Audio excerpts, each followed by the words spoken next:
Bienvenue dans l'émission Prochain Niveau, ici Mathieu Desroches et aujourd'hui on va parler de projets. Vous savez, nous les êtres humains, on est très forts pour former des projets en tout genre.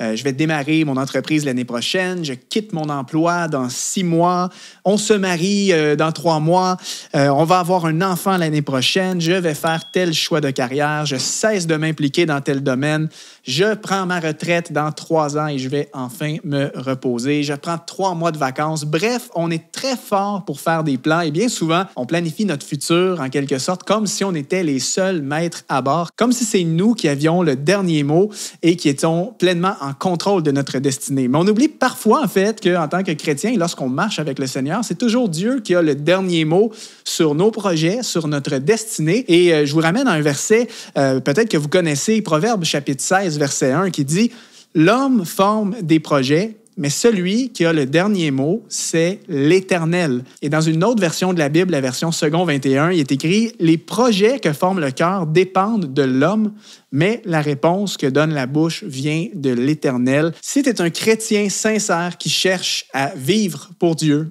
si tu veux vivre pleinement ta destinée, suivre Jésus partout où il va t'amener, je t'annonce que c'est certain qu'il va y avoir des moments dans ta vie où Dieu va bousculer tes plans, bousculer tes projets. Tu penses parfois peut-être que c'est enfin le temps de te retirer, d'arrêter le ministère, d'arrêter une implication quelconque, mais étrangement, concours de circonstances inattendues dans ta vie, Dieu te ramène à une position où est-ce que tu pensais que c'était terminé pour toi.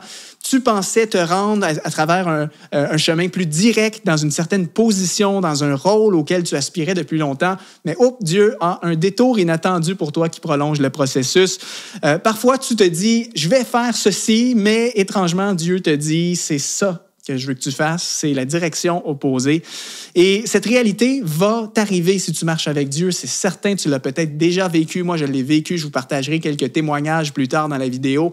Et c'est tout à fait normal parce qu'en fait, je sais que si vous écoutez cette chaîne, la chaîne exponentielle, l'émission Prochain Niveau, vous aspirez à réaliser pleinement votre destinée, vous aspirez à vivre pour Dieu. Eh bien, c'est tout à fait normal que Dieu, qui est le maître de notre destinée, nous guide et nous amène là où il veut qu'on soit. Parce qu'en réalité, quand on dit « ma destinée », ce n'est pas « ma destinée à moi », elle ne m'appartient pas, c'est la destinée de Dieu pour ma vie. Donc, ultimement, c'est Dieu le patron, c'est Dieu qui nous guide et c'est certain, c'est tout à fait normal, ça fait partie du processus de voir nos projets être parfois bousculés, modifiés, mais chaque fois, Dieu a une intention derrière et c'est ce qu'il fait avec notre vie. Et dans la Bible, il y a tellement d'exemples de situations de la sorte où est-ce que des personnages avaient des intentions précises en tête, ils voulaient faire des bonnes choses, mais Dieu les a amenés complètement ailleurs. On va regarder ensemble quelques exemples qui sont super encourageants. Déjà, l'histoire de Moïse, qu'on connaît très bien. Évidemment, Moïse se retrouvait à s'occuper des troupeaux de son beau-père Jéthro depuis plusieurs années et probablement que Moïse, c'était ce qu'il anticipait pour son futur. Moïse, son plan de vie, le plan pour son futur, c'était probablement que je prendrai la relève de mon beau-père et ce sera moi qui va diriger tous les troupeaux pour le restant de ma vie. Mais à un moment inattendu, on sait que Moïse a eu une rencontre inattendue avec Dieu dans le buisson ardent et Dieu a complètement bouleversé le plan de vie, le plan de futur pour Moïse et l'a amené dans des voies que Moïse n'aurait jamais pu anticiper ni même imaginer de toute sa vie. Les plans de Moïse ont été bousculés. À leur sortie d'Égypte, le peuple d'Israël, c'est la même chose. Il y a un passage qui est vraiment intéressant, c'est Exode chapitre 13, dans les versets 17-18. Ici, le peuple d'Israël vient tout juste en fait de sortir d'Égypte et ça nous dit ceci, « Lorsque le Pharaon laissa partir le peuple, Dieu ne le conduisit pas par le chemin qui passait par le pays des Philistins, même si c'était le chemin le plus direct. » Notez ceci, Dieu ne les conduisit pas par le chemin qui passait par le pays des Philistins, même si c'était le plus direct. Et au contraire, Dieu se dit en effet, le peuple pourrait éprouver des regrets en rencontrant la guerre et retourner en Égypte. Donc, Dieu fit faire un détour au peuple par le chemin du désert vers la mer des roseaux. Donc ici, on se met un petit peu dans le contexte, le peuple d'Israël vient de sortir d'Égypte et logiquement, humainement, quand on regarde une carte géographique, Le chemin le plus rapide, le chemin direct vers la terre promise, vers l'objectif du peuple d'Israël, qui était d'entrer dans la terre promise, c'était de passer par le pays des Philistins. On aurait pu croire en fait que le projet naturel des dirigeants à cette époque-là, c'était d'y aller avec la logique humaine. On va prendre le chemin le plus direct. Mais Dieu ne les a pas conduits par ce chemin-là, même si c'était le chemin le plus direct. Dieu les a volontairement amenés dans un détour pour plusieurs objectifs. Déjà pour les protéger. Il y a une notion ici que Dieu, qui est souverain, savait que s'il passait par le pays des Philistins, ça aurait probablement causé une guerre. Donc Dieu voulait éviter des souffrances à son peuple. Mais aussi, et certainement, on sait quand on lit les autres passages du Pentateuque que, en fait, Dieu voulait surtout former son peuple. Dieu voulait donner sa loi à son peuple. Dieu voulait se manifester, se glorifier à son peuple. C'est pourquoi le détour était nécessaire. Donc, le plan le plus logique aurait été d'aller à tel endroit, mais le plan de Dieu pour la destinée du peuple d'Israël, c'était de faire le détour. David, c'est la même chose. On sait que David a été un roi qui a eu énormément de succès militaires, a eu des conquêtes, a redonné la gloire à la nation d'Israël après des années de désolation. Et au sommet de son œuvre, de sa royauté, David a eu le projet de construire un temple pour l'Éternel. Et on trouve en fait tout ce passage-là dans 2 Samuel, au chapitre 7, dans les versets 1 à 13. Je ne vais pas lire tout le texte, ça serait un petit peu trop long. Mais en gros, David exprime à son conseiller, le prophète Nathan, qu'il a ce désir de former le temple pour l'Éternel. Et donc, c'est un projet qui est noble en soi, construire un temple pour Dieu qui serait un objet d'adoration parmi le peuple et aux yeux de toutes les autres nations. C'est quelque chose qui est noble. C'est un objectif certainement qui est bon. Mais Dieu donne sa réponse et dit à David, ce n'est pas toi qui vas le construire, ce sera ton fils Salomon. Donc, encore une fois, David pensait que dans sa destinée, ça inclurait de construire le temple. Mais Dieu a dit, ce n'est pas toi, ce sera Salomon. Donc, les projets de David, la destinée de David a été, encore une fois, sous le contrôle de Dieu. L'apôtre Paul, super intéressant comme passage dans Actes chapitre 16, versets 6 à 10. L'apôtre Paul est en train d'exercer son ministère et on voit en fait que ses plans étaient régulièrement bouleversés par Dieu. Les plans de Paul étaient changés, il était soumis en fait à ce que Dieu voulait pour lui. Ça nous dit dans ce passage, empêchés par le Saint-Esprit d'annoncer la parole en Asie, ils traversèrent la Phrygie et la Galatie. Arrivés près de la Mysie, ils se préparèrent à entrer en Bithynie, mais l'Esprit de Jésus ne le leur permit pas. Donc, ils se préparaient à entrer en Bithynie, mais l'Esprit de Jésus ne leur permit pas.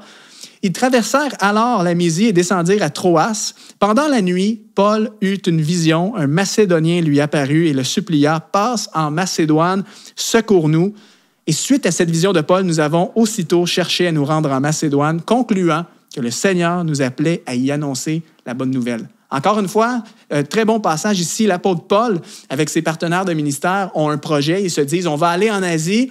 Dieu ferme la porte par son Saint-Esprit.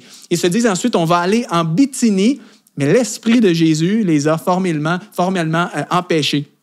Et pendant la nuit, Dieu se révèle à Paul dans une vision et lui montre ses réelles intentions. Je veux que tu aies en Macédoine. Et c'est ça qui a influencé la suite du ministère de Paul à ce moment-là. C'est qu'au lieu d'aller dans ses villes initiales, il a finalement été là où Dieu voulait réellement qu'il soit. Et donc, la destinée, les projets de Paul ont encore une fois été guidés et influencés par l'Esprit de Dieu. Donc, il y en a plein d'histoires de la sorte dans la Bible.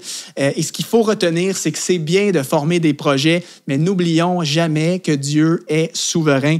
Ne jamais oublier, en fait, ce proverbe qu'on a lu tout à l'heure, « L'homme forme des projets, mais la réponse vient de la bouche de l'Éternel. » Dieu disait même dans un proverbe, « Le cœur du roi est comme un courant d'eau dans la main de l'Éternel. » Dieu est souverain sur les rois, mais il est aussi souverain sur notre vie, sur notre destinée.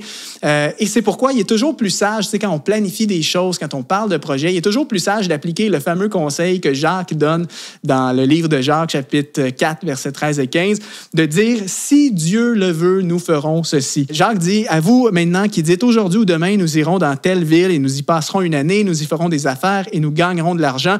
Vous qui ne savez pas ce qui arrivera demain, en effet, qu'est-ce que votre vie? C'est une vapeur qui paraît pour un instant et qui disparaît ensuite. Vous devriez dire au contraire, si Dieu le veut, nous vivrons et nous ferons ceci ou cela. Donc, sur le chemin de notre destinée, on doit toujours rester flexible et il faut faire toujours attention de ne pas être plus attaché à nos projets plutôt qu'à ceux de Dieu.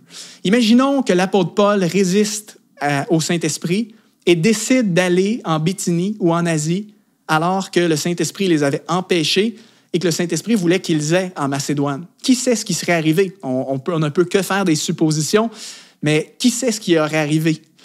Imaginons que, justement, le peuple d'Israël était passé par le chemin direct, ce qui était probablement leur projet le plus logique humainement.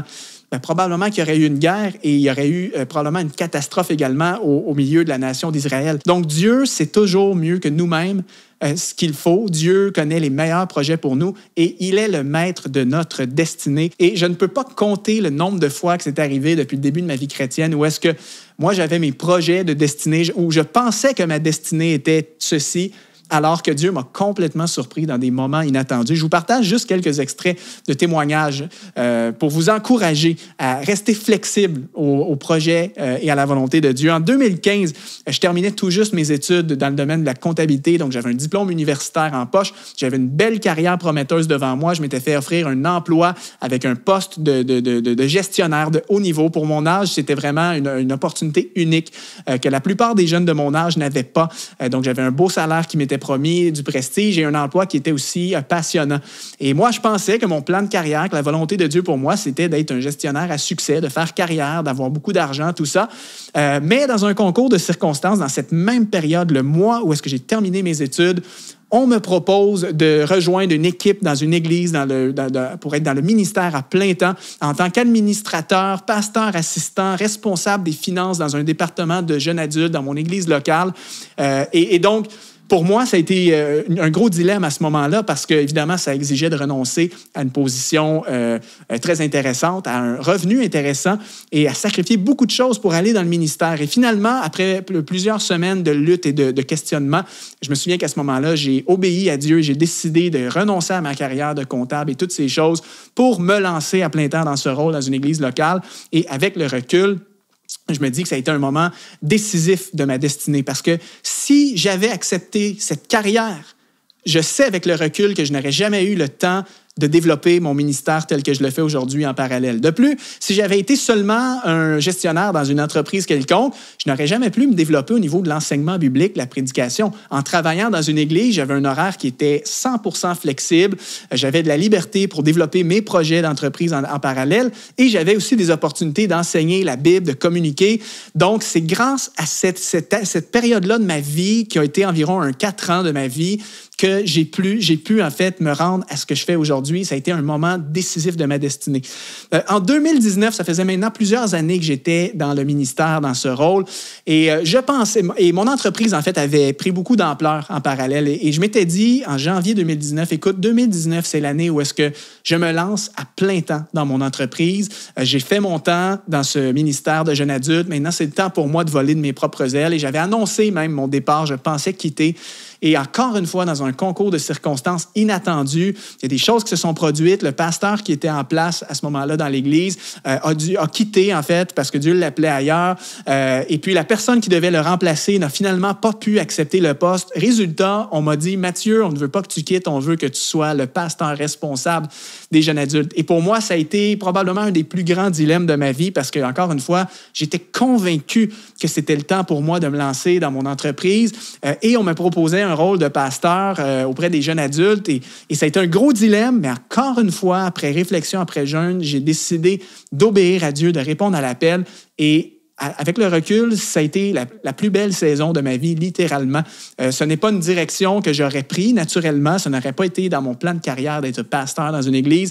mais j'ai obéi et Dieu a fait ressortir en moi des choses, des talents que je ne savais même pas que j'avais. Dieu m'a fait tellement grandir, j'ai appris à mieux me connaître et ça a été vraiment un moment clé de ma destinée.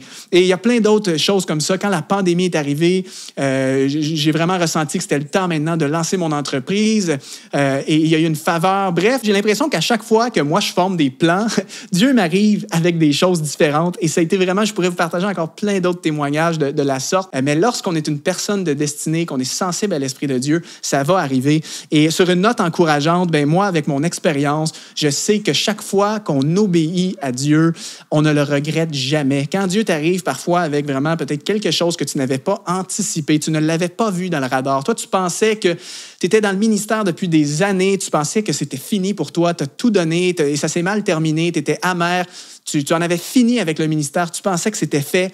Dieu te ramène. J'aimerais t'encourager d'obéir à Dieu. Parfois, tu formes des projets. Toi, tu penses que l'année prochaine, voilà, je me lance dans telle affaire et c'est d'autres circonstances qui se produisent dans ta vie. Ne sois pas rebelle. N'essaie pas de lutter contre Dieu. N'essaie pas de préserver ce que tu possèdes, tes projets, ton programme comme quelque chose, comme un butin à préserver, mais sois plutôt sensible à la voix de Dieu et remets-lui tout entre les mains et tu ne seras jamais déçu de faire la volonté de Dieu. Et c'est comme ça qu'on réalise notre destinée. C'est comme ça qu'on devient épanoui. Aujourd'hui, j'ai le privilège de considérer avoir une vie comblée, une vie bénie. Mais en quelque part, si dans ma destinée, j'avais pris d'autres décisions, si parfois j'avais lutté contre la volonté de Dieu, probablement que ma vie serait bien différente et je ne serais pas aujourd'hui en train de faire ce que je fais. Donc, obéis à la volonté de Dieu, mon ami, et n'oublie jamais qu'il est souverain sur tous ses plans. Donc, moi qui est le spécialiste de la gestion du temps et de la planification, oui, je sais qu'on aime planifier. C'est important de savoir qu'est-ce qu'on veut accomplir dans la vie, où est-ce qu'on veut aller. C'est bien de planifier, mais soyons toujours sensibles à la volonté de Dieu. Si cet encouragement te parle, laisse-nous un commentaire, mets un like, partage-le à quelqu'un que ça pourrait encourager. Et sur ce, moi, je te donne rendez-vous dans une autre émission de Prochain Niveau. Merci à tous d'avoir été là.